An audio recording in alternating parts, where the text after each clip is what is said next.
how much is erectile dysfunction mental versus physical? I think this is a very important question, because we've always believed in the past that if you were younger, then the problem must always be psychological, because of course you're not old enough to have got these problems.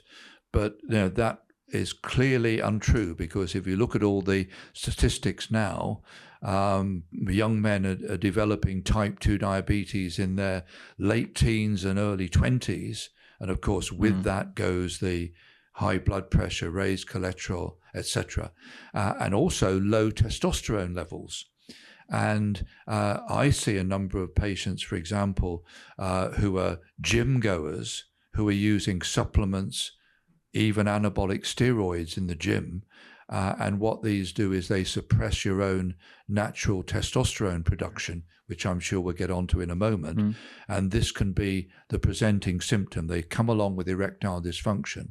And often it's put down to anxiety, because the patient is too ashamed to tell the doctor what they're taking, because they feel that he or she will be judgmental. And it's never helps if the patient is not even telling us the accurate story.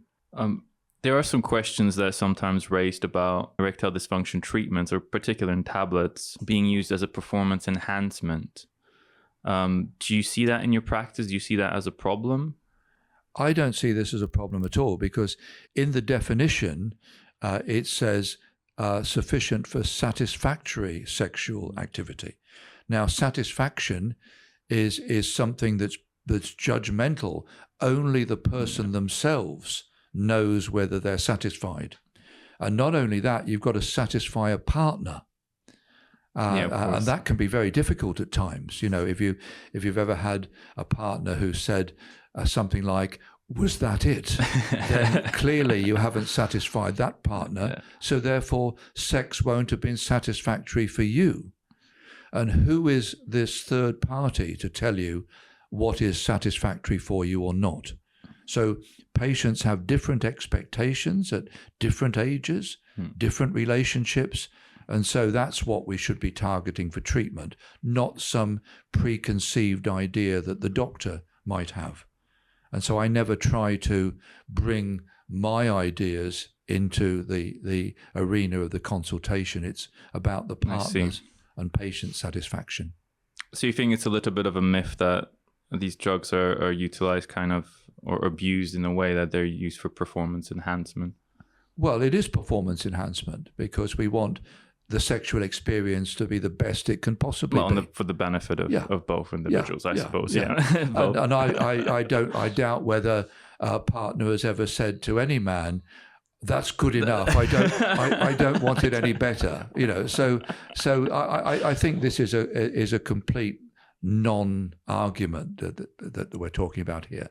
And what I've realized over all the years I've been doing this is that what these drugs are doing is they're also treating the underlying cause of the erectile dysfunction.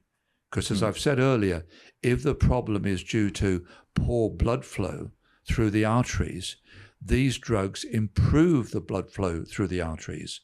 And if you take them on a regular or ideally daily basis, they are reversing the process which is causing the erectile dysfunction.